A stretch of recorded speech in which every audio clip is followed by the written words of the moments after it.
Welcome on into a Wednesday edition of Philly Voice Sports Bets. I'm Harry Mays along with Devan Kaney and Eitan Shander down on the bottom for today. And that's not your usual spot, is it, Eitan? We move around. We keep people guessing. He's in my spot. I know. I'm sorry.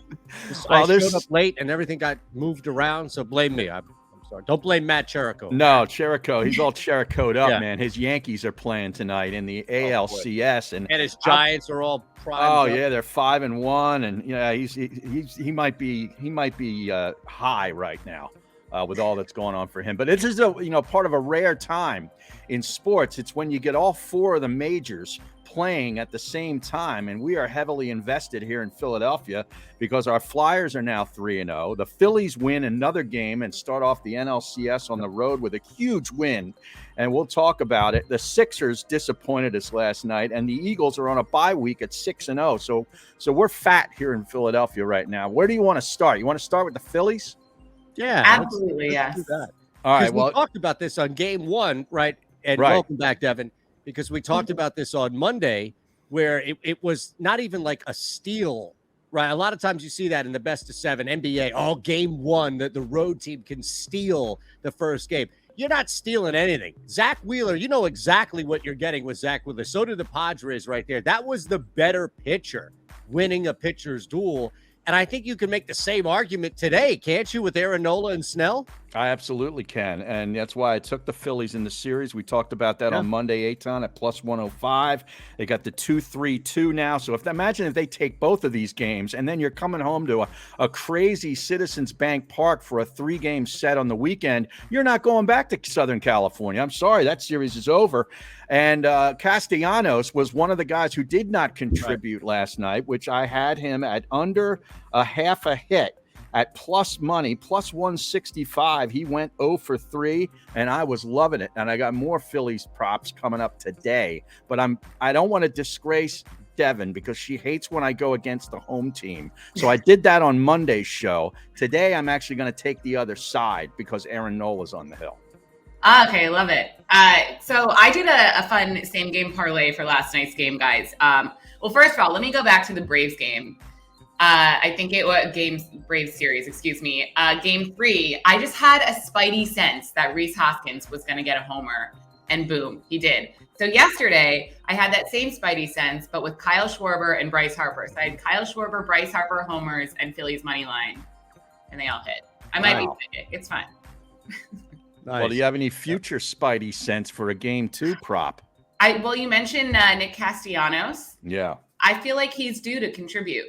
I have a feeling that it might be a Castellanos game, and I think Schwarber, now that he hit that homer to space, he's back in his groove again in terms of hitting. I think we're going to see a lot more from him. So, yeah, Schwarber and Castellanos, and then Phillies to win. That was unbelievable. 488 feet, the longest home run ever hit in that stadium. Yeah, insane to see that. I mean, what was the velo on that? 120, I think. The exit velo? I don't know. Like 125 or something like that. Unbelievable. Absolutely unbelievable. Eitan, what are you looking at for anything special for game 2 or the series? Yeah, I actually think now this has changed just a little bit. It's now 3.5, and it is shaded a little to the under, as expected, but the first half total was 3 earlier this morning. The first half, the total for the game is 6.5. Now it's 7 for the most part. You can probably bounce around, still find 6.5. If you can find a 6.5 total, then I would take the first half over 3. I think even with Nola out there getting a run, giving up a run, doesn't mean that anything's going to happen, anything's going to fall apart by any means, but we've seen that especially in that first inning. And then the flip side is it's still recent and it's still early. I get it in this postseason, but the Phillies bats, what they do best, starting to stretch out a little bit. And there is such a thing as momentum when you're playing back-to-back from last night to today. So I think that helps the Phillies exponentially. So I'm going over 3 first half, and I would say just go over 6.5. I'm not going to go over 7, but I would go over 6.5 for the game as well. You're going to get some runs in this one. It's not Darvish, Zach Wheeler. Aaron Nola can do his thing, give up a run. I still get over 3, I think, in the first half. Yeah, and I think they can get to Snell too. I'm going to go for some, for Nola here. Sung Kim under a half a hit at plus money, plus 110. He's had a limited interaction with Nola. He's 1 for 3 with a strikeout, but Manny Machado has faced Aaron Nola a bunch. And under a half a hit gets you plus 150 for him. He's 1 for 13 with 3 strikeouts against Aaron Nola. So righty on righty, I'm going today for 2 players in the San Diego Padre lineup to go over. It's not bad. Okay. No, I like How it. do you feel about like a Bryce Harper, some play on Bryce Harper because it's the Snell revenge game in a way? I feel like we aren't talking about this enough. Yeah. Do you think that's a factor for Bryce Harper at all today? No, I like it. I wish they weren't like close friends, right? Like good buddies, because then you could really play that up where, they hate each other. And right. Yeah. Maybe the fact that it is, right? I mean, we see this in the golf world, right? Like with Louis and Cantlay. So I don't know. Boy, that's an interesting one. I think you could definitely just play, like you could just load up, right, and play some sort of same game parlay with Bryce Harper and just play the revenge narrative. Or you can just go, I'm sure you're going to get a decent, what's 2+ total bases for Bryce? Plus 155. That's fine. Like Snell's the only thing you have to worry about, and this actually plays into Harry's bet with Machado. The only thing you have to worry about is there is going to be the better chance that they don't pitch to Harper like they won't pitch to Machado. Right. In more circumstance, not every circumstance, but more circumstances. So, I think you're right in the sense of why not? Let's talk about it. I'd say give me 2 total bases for Bryce at plus 155. I don't need to be greedy on this one. It's good return. I like that. Yeah. It's fine with me. Especially for a guy is going to be motivated just to hit the ball against, hit him in the hand. That's what set the whole thing off, right? Right. Moving on to football.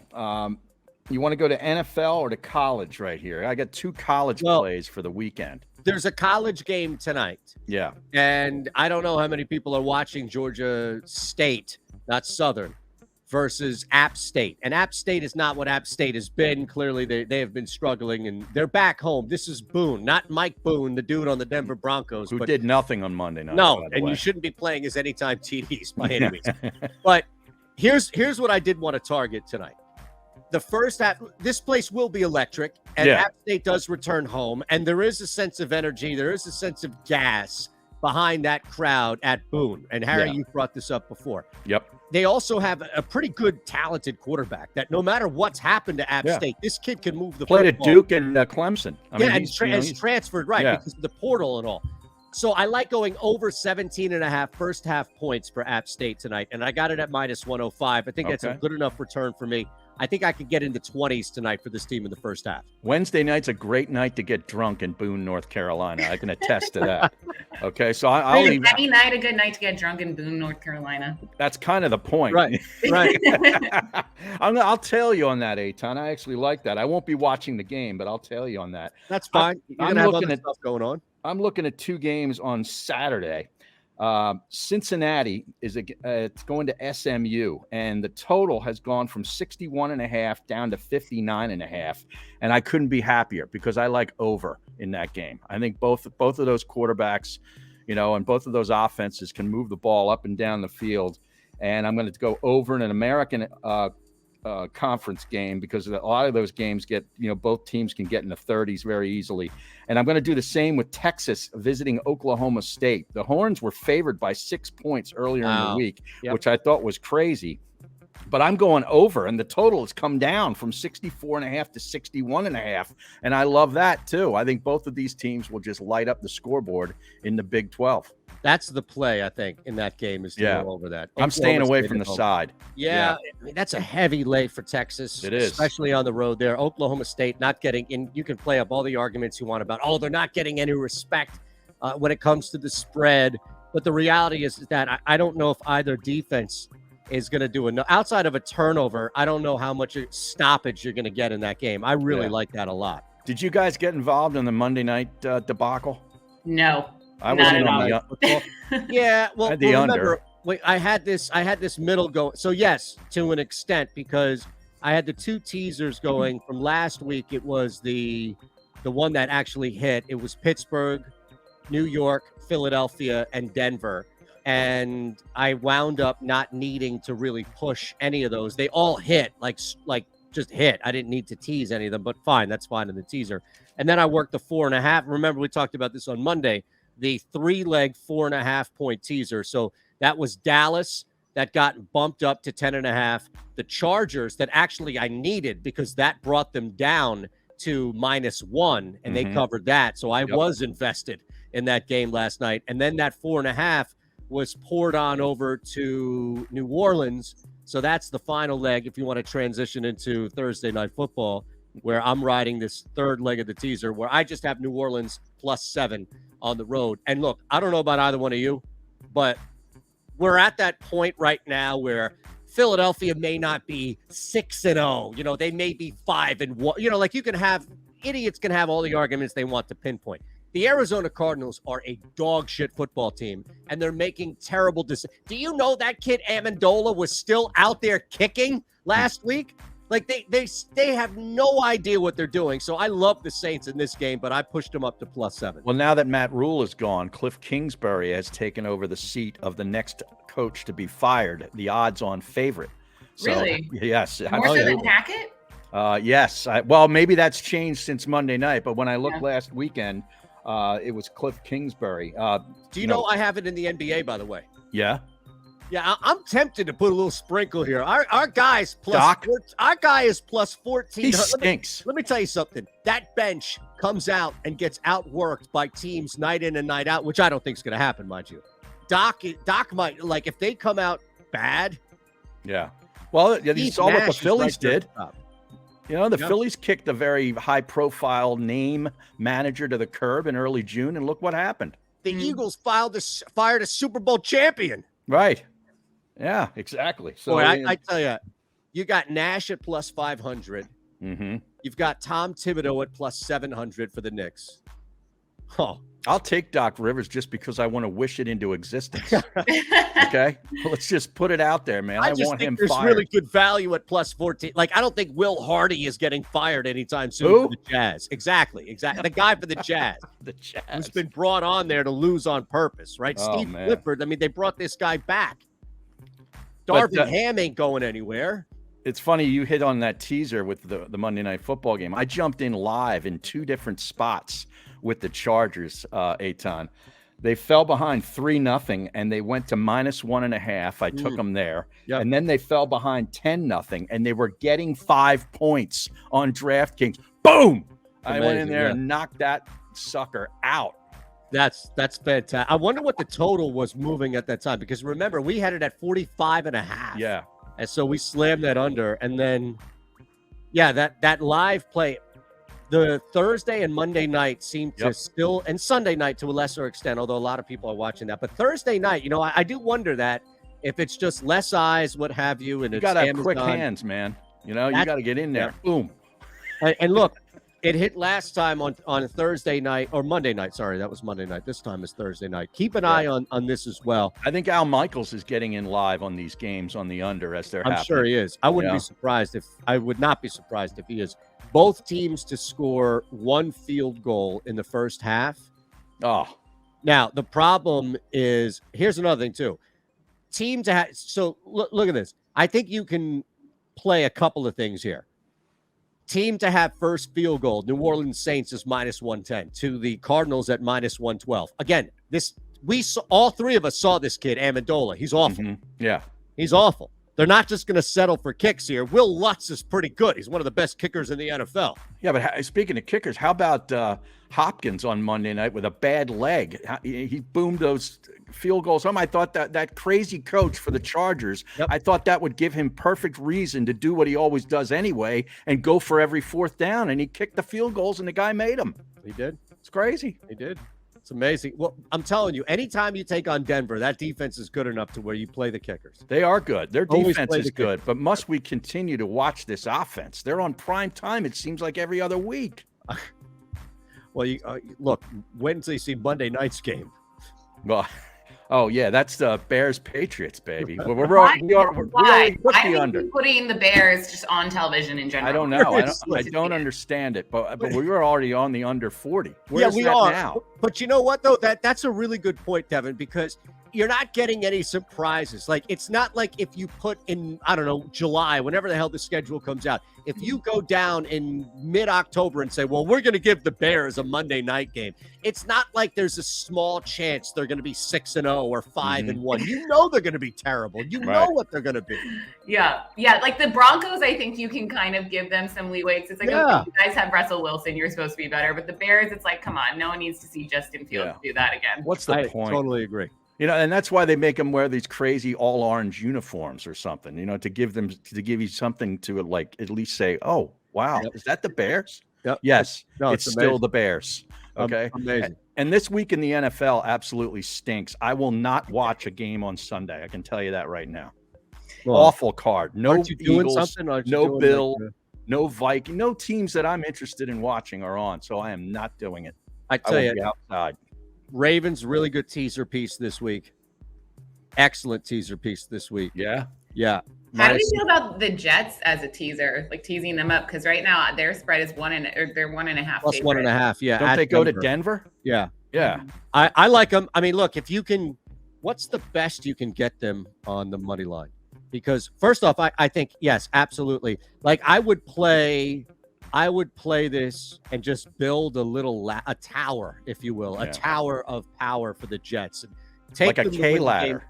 Take them to win the game outright. A K ladder for the Jets. Take them to win the game outright.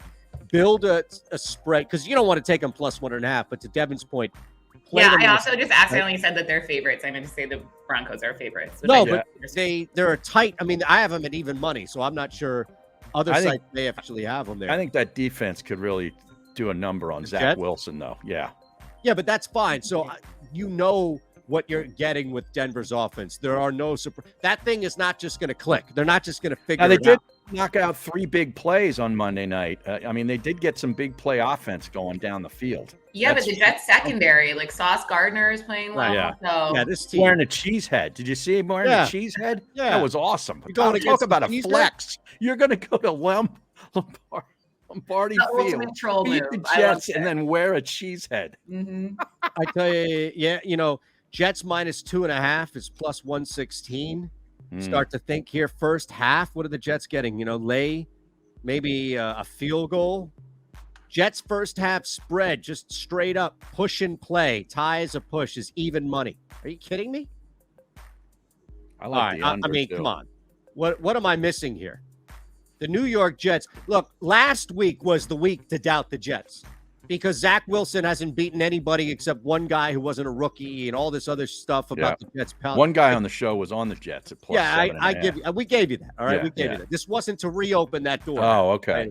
Like last week was the week, right? What am I missing here? I'm on the Jets this week. You are? Until let me go through the injury report. I'll come back to you on Friday, but initial glance at this is something is wrong. First half spread, Jets plus 100, even money. I mean, yes, if you have a free bet, I would say go ahead and take that. Maybe that's a game we can revisit on Friday. Yep. Yeah. Golf tournament starts tomorrow. I took Matt Fitzpatrick, plus 1,800 to win, and I took a couple of top 20s. Tyrrell Hatton, Harris English, and Ricky Fowler, all nice plus monies on top 20s. I don't know if you're involved in that, Eitan. I am involved. I'm not touching Ricky Fowler. If you followed the Odd Shopper show I did, you were able to ladder top 40, top 20. Kaita Nakajima. Oh, yes. In the Zozo. Yeah. So now this week, not Keith Tommy Mitchell. Nakajima. No. Keith Mitchell, top 40, top 20, long shot to win it. Okay. And I love Aaron Wise, 50 to 1. Give me him. Very good. Should be a good one. Devin, anything else before we get out of here? No, that's all I got. Go Phillies. All right. We'll see you on Friday.